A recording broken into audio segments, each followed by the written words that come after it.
Всем привет, ребята! Вы на канале Оазис Знаний. Крабы – одни из самых вкусных морских животных, но их внешний вид оставляет желать лучшего. Встречаются очень прикольные крабики и такие, от которых бросает в дрожь.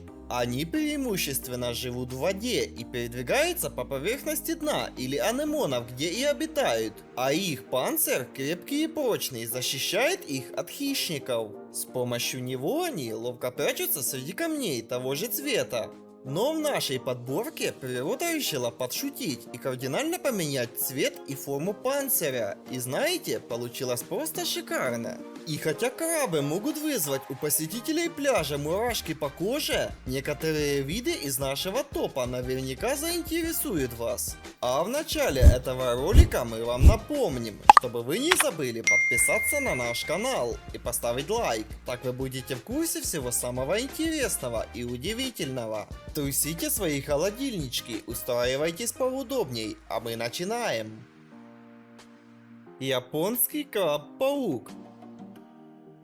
Не зная того, что в классе ракообразных существуют такие особи, сложно представить, что это животное, больше похожее на огромного паука, не что иное, как самое большое ракообразное в мире. Естественная среда обитания – воды Тихого океана, относящиеся к Японии, поэтому его и стали называть японским. Его оранжевое тело сходно с телом краба, а наличие 5 пар ног делает его похожим на паука. Вес краба-гиганта в среднем 20-40 килограмм, а если распрямить конечности, то длина между концами клешней составит 6 метров. Проблем с питанием у крабов-пауков нет. Употребляют они моллюсков и рыбу, а взрослые особи не прочь полакомиться и падалью. Именно поэтому наиболее ценным и вкусным считается мясо молодых крабов. Как экзотических морских животных, крабов-гигантов стало модно содержать в аквариуме. Уход за ними простой и несложный, по характеру они покладистые и не агрессивные. Краб-пальмовый вор. Кокосовый краб – самое крутое сухопутное ракообразное. Крабом его называют из-за больших размеров, несопоставимых с размерами рака, а слово «кокосовый» в названии появилось из-за любви к кокосовым орехам. Они составляют основную часть рациона.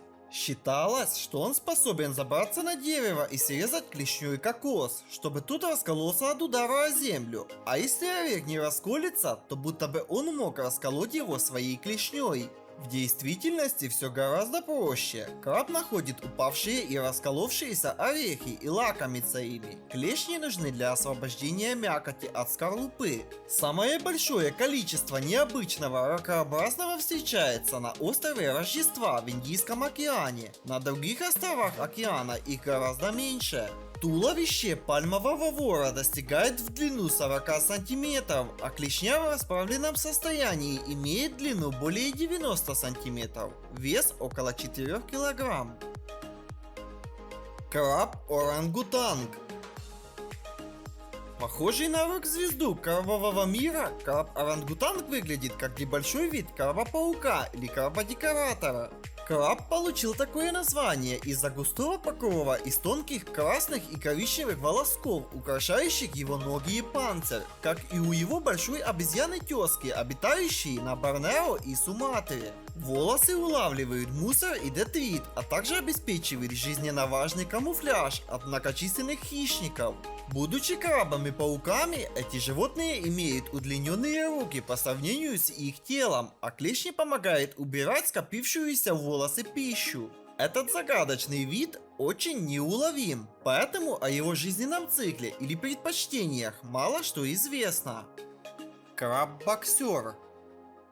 Гавайский краб-помпом или краб-боксер подошел к вопросу охоты и собственной безопасности весьма изобретательно. На каждой клешне он вырастил живую жалящую перчатку, морскую анемону или актинию, очень похожую на махалку девушек-черлидеров. Эти ядовитые щупальцы помогают гавайскому крабу без труда добывать пищу, а в качестве перчаток боксер использует как минимум 3 вида актиний. Такая тесная связь с актинией актиниями не является для краба жизненной необходимостью, и известны случаи, когда он освобождался от надоевших сожителей, заменяя их губками или ветками кораллов.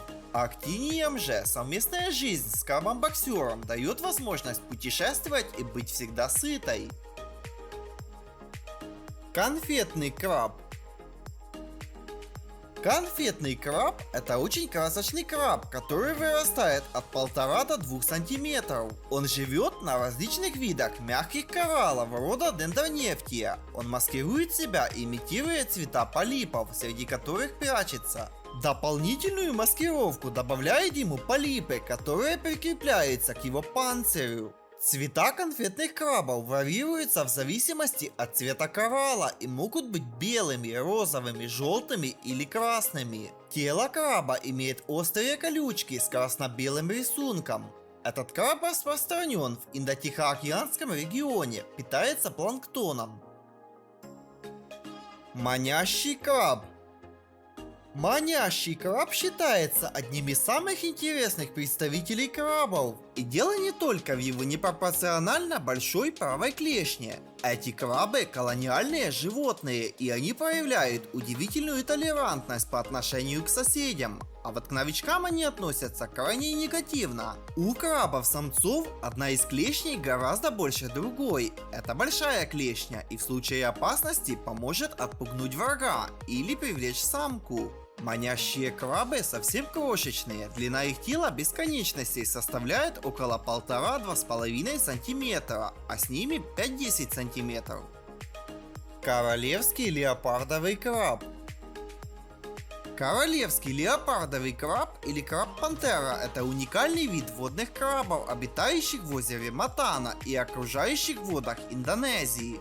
Названный так из-за своего поразительно пятнистого рисунка, похожего на те, что встречается у большинства кошек подсемейства пантер. Этот товарищ в основном ведет ночной образ жизни и предпочитает прятаться днем, появляясь ночью, чтобы исследовать среду обитания и искать пищу. Нрав у леопардового краба агрессивный. Он территориальный и живет обособленно от всех других особей своего семейства. Китайский мохнаторукий краб. Внешне безобидные и по-деловому одетые в пушистые нарукавники, китайские мохнаторукие крабы всерьез и надолго закрепились в сотне самых опасных видов. За невероятную способность распространяться по миру, не замечая преград, и еще больше за разрушительную деятельность, приносящую серьезные убытки людям, китайские мохнаторукие крабы получили прозвище экологических хулиганов. Крабы-варвары повреждают рыболовные сети, уничтожают рыбу, проделывают норы в плотинах, нарушая их целостность. По этой же причине ускоряется и размывание берегов рек. Значительную часть своей жизни китайские мохнаторукие крабы проводят в пресной воде, а размножаться отправляются в море. Китайские мохнаторукие крабы – опытные и бесстрашные ходоки, которым ничего не стоит перебраться через дамбу или плотину, или даже выйти на набережную. Краб-вампир. Нет, это существо не пьет кровь, как вы могли подумать. Такое наименование краб получил из-за своего устрашающего внешнего вида. Расцветка всего тела и клешней у него темно-фиолетового цвета, а глаза ярко-желтые. Такое сочетание цветов очень необычно. Любители экзотических животных даже держат крабов-вампиров дома. Есть еще одно, более безобидное название у этого вида – краб-карнавал. Животное очень хорошо приспосабливается к неволе. В дикой природе предпочитает наземный образ жизни. В воду они не уходят даже тогда, когда нужно размножаться. Краб-призрак. Атлантический краб-призрак обитает на песчаных пляжах от Бразилии до США. Беловатый цвет этого краба позволяет ему легко сливаться с песком. Атлантический краб-призрак также впечатляюще быстр и восприимчив к наблюдениям, что затрудняет обнаружение с близкого расстояния. Лучший способ увидеть атлантического краба-призрака — это поискать его крошечные следы на песке, которые ведут к подземной норе краба. Или же, если вы остановитесь на пляже ночью, вы вероятно увидите несколько атлантических крабов-призраков, ищущих закуску. Уважаемые зрители, мы благодарим вас за просмотр, за то, что вы с нами, за вашу поддержку и за то, что вы подписаны. А если вам понравился наш топ, оцените его лайком. Пишите в комментариях, какой краб из нашего топа стал для вас открытием. Всем пока!